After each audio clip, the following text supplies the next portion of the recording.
ये लेक्चर हमारा voltage regulation के कंटिन्यूएशन में है। इसके पहले वाले लेक्चर में हमने डिस्कस किया था कि वोल्टेज रेगुलेशन होता क्या है, उसका इम्पोर्टेंस क्या है, डेफिनेशन क्या है। अब यहाँ कुछ कंडीशंस देखेंगे वोल्टेज रेगुलेशन के लिए कि वोल्टेज रेगुलेशन हमारा ज़ीरो कब होना चाहिए, वोल्टेज रेगुलेशन मैक्सिमम कब हो जाता है। ये सारे कंडीशंस हम जो है इस वीडियो में देखेंगे। तो इस वीडियो में हमारा जो वोल्टेज रेगुलेशन है ये बताता है, इस वीडियो में हम डिस्कस करते हैं कि ये जो वोल्टेज रेगुलेशन है ये हमारा क्या है कि फुल लोड वोल्टेज जब हम सेकेंडरी में लगाते हैं और फुल लोड वोल्टेज को जब हम ऑफ कर देते हैं, यानी फुल लोड करंट को जब हम ऑफ कर देते हैं तो उस समय हमारे वोल्टेज में कितना फ्लक्चुएशन होता है, यही वोल्टेज रेगुलेशन कहलाता है। मतलब कि no load to full load voltage में जो चेंज होगा with respect to full load voltage, उसको हम वोल्टेज रेगुलेशन कहते हैं। ये एक डायग्राम है जिसमें ये दिखाया गया है कि ये वोल्टेज रेगुलेशन कैसे चेंज होता है। तो ये V1 जो वोल्टेज है, ये प्राइमरी साइड का वोल्टेज है। इस वोल्टेज का मैक्सिमम वैल्यू अगर चाहिए तो ये टिप्स को यहाँ आना पड़ेगा और ये तब ये मैक्सिमम होगा। इस समय ये चेंज होते होते ये आकर के यहाँ भी आ सकता है, तो इस समय ये सबसे ये कम वैल्यू हो जाएगा, यानी कि V1 का वैल्यू जो है V2 से भी कम हो जाएगा। इस पोजीशन पे आकर के V2 से कम हो जाएगा V1 का वैल्यू। यहाँ पे हाईएस्ट वैल्यू है और इस बीच में यानी कि इसका जो लोकस है, जो ये रेडियस जिसको ये ट्रेवल करेगा, ये हमारा I2 डैश Z इक्विवेलेंट जो ये पोर्शन है, इसी पे ये सर्किल है, इसी रेडियस से ये ट्रेवल करके एक सर्कुलर पाथ बनाता है।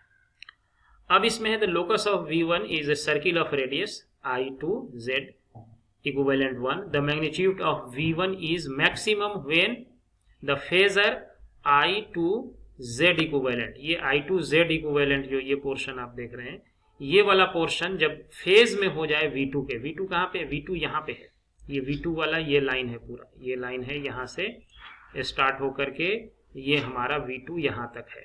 इसमें I2 R और X ये कई बार मैंने पहले भी ये ड्रॉ किया हुआ है। तो maximum voltage regulation occurs when power factor angle of load is same as that transformer equivalent impedance and load power factor is lagging. इस समय वोल्टेज रेगुलेशन हमारा मैक्सिमम हो जाता है जब इसका when power factor angle of load का जो पावर फैक्टर एंगल है वो सेम हो जाता है ट्रांसफार्मर के इम्पीडेंस के एंगल के, इक्विवेलेंट के। अब ये इसका हमको वोल्टेज रेगुलेशन निकालना है, तो कैसे निकालेंगे, इसके लिए कुछ कंस्ट्रक्शन करते हैं। जैसे मान लिया मैंने एक यहाँ से एक क्या किया कि मैंने ये एंगल आपका है, ये लैगिंग पावर फैक्टर के लिए है, I2 है, V2 से θ2 एंगल से लैग कर रहा है। तो ये एंगल भी कितना होगा, ये भी एंगल आपका कितना होगा, θ2 ही होगा। ये एंगल जो है ये भी θ2 होगा, यानी कि इसको अगर हम ऐसे दिखाएं यहाँ पे, ये वाला एंगल आप देखेंगे तो ये भी θ2 है। क्यों θ2 है, क्योंकि ये लाइन और ये लाइन क्या है, पैरेलल है, और ये ट्रांसवर्सल लाइन है, तो ये करस्पॉन्डिंग एंगल दोनों ये सेम होता है, तो ये एंगल है। उसके बाद एक लाइन हम क्या करते हैं, यहां से एक लाइन जो है ड्रॉ करते हैं ऐसे,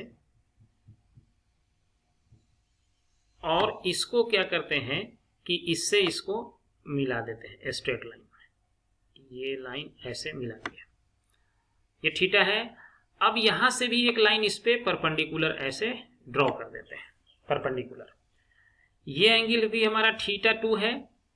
ये एंगल भी आप कंस्ट्रक्शन हिसाब से देखेंगे, ये वाला एंगल जो है, ये एंगल ये भी θ2 ही होगा, ये एंगल भी आपका θ2 है, यहाँ वाला एंगल θ2 है।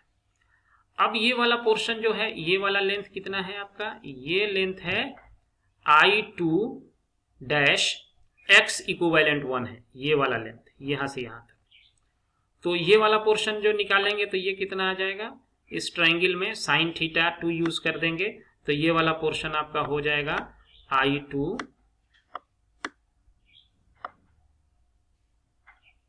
Dash X equivalent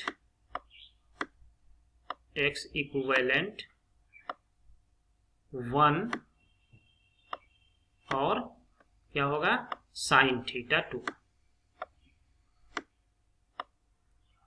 sign theta 2 ये हो जाएगा।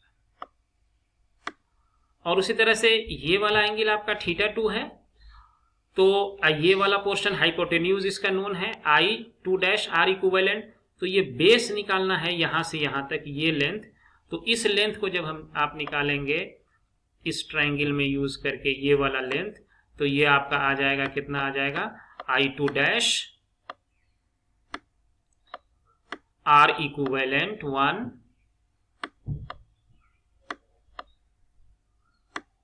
और क्या होगा cos थीटा 2, cos थीटा 2। तो यानी कि हमारा यहां से यहां तक वाला जो लेंथ हो गया, ये लेंथ हमारा क्या हो गया I2 dash R equivalent 1 cos theta 2, और ये लेंथ यहां से यहां तक ये इसके सेम है, और ये लेंथ हमारा I2 dash X equivalent sign theta 2 है।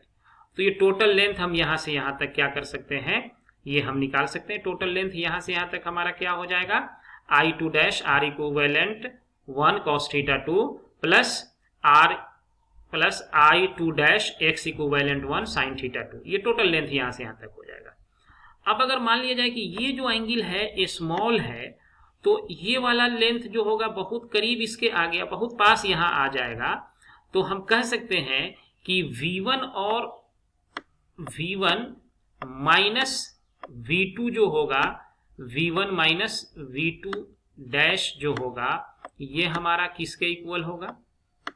ये ध्यान से देखने वाली बात है कि ये लेंथ अगर यहां बहुत पास आ जाए इसके, तो ये टोटल लेंथ यहां से यहां तक, और इसमें से ये V2 यहां से यहां तक अगर माइनस कर दें ये लेंथ, तो हमको यही लेंथ बच जाएगा। ये टोटल लेंथ जो बच के आएगा वो ये, और अप्रोक्सीमेटली यहां से ये लेंथ आपको यहां से लेकर के और ये यहां तक का लेंथ जो हो जाएगा ये हो जाएगा हमारा, यानी V1 माइनस V2 का डिफरेंस। और ये हमारा कितना है, ये जो हमारा है I2 dash R equivalent 1 cos theta 2 plus, बताइए, प्लस होगा I2 डैश एक्स इक्विवेलेंट 1, उसके बाद साइन थीटा 2, ये आपका हो जाएगा। यानी कि ये चेंज इन वोल्टेज जो हुआ from no load to full load, ये इसके इक्वल हो गया। अब यही हमारा, इसी को हम क्या करेंगे वोल्टेज रेगुलेशन में निकालेंगे, और डिवाइडेड बाय इसको क्या करना पड़ेगा, ये तो चेंज इन वोल्टेज हो गया, change in voltage divided by full load voltage is called voltage regulation. तो इस सेम रिलेशन को नेक्स्ट स्लाइड में दिखाया गया है। अप्रोक्सीमेट वोल्टेज रेगुलेशन इज वही I2 R equivalent cos theta 2 and I2 X equivalent sign theta 2, ये आ गया। तो इसको अब जो है ये हमारा I2 डैश है, एक्चुअली इसको मैंने ट्रांसफर किया हुआ है प्राइमरी साइड में, सेकेंडरी करंट, सॉरी, यहाँ अगर इसको आप सेकेंडरी साइड में ट्रांसफर करके ले जाएंगे तो ये देने की जरूरत नहीं है। अगर हम इसको ये हम जो है ये अगर सेकेंडरी साइड में ट्रांसफर करेंगे प्राइमरी वोल्टेज को, तो ये हमारा हो जाएगा सेकेंडरी करंट, सेम उसी तरह से आएगा I2 R equivalent cos theta 2, ये नहीं है यहाँ पे, ये हमारा रहेगा X इक्विवेलेंट साइन थीटा 2, ये सेकेंडरी साइड में रेफर है। और वो प्रीवियस स्लाइड में जो मैंने दिखाया ये आपका प्राइमरी साइड में रेफर करके वोल्टेज रेगुलेशन है प्राइमरी साइड में, और वो हमारा जब सेकेंडरी साइड में है तो ये है।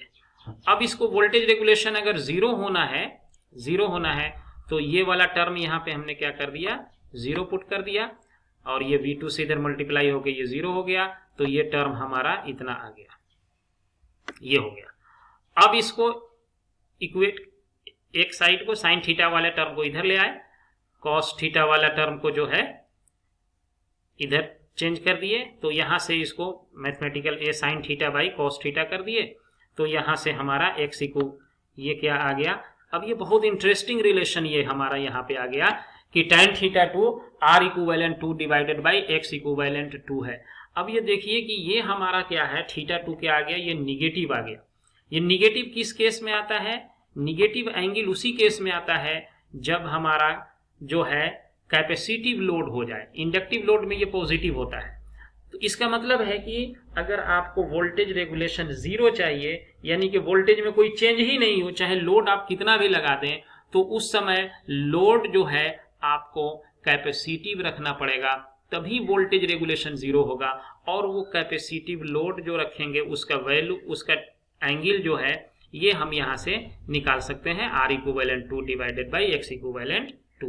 X इक्विवेलेंट 2 का मतलब है कि ये सारा reactance refer to secondary side है, और ये सारा resistance refer to secondary side है, यानी प्राइमरी साइड का भी जो रेसिस्टेंस है उसको भी हम रेफर करके कहाँ ले गए हैं, तो सेकेंडरी साइड में ले गए हैं। यानी कि R इक्विवेलेंट 1 का R इक्विवेलेंट 2 का मतलब होता है, R इक्विवेलेंट 2 का मतलब है कि R1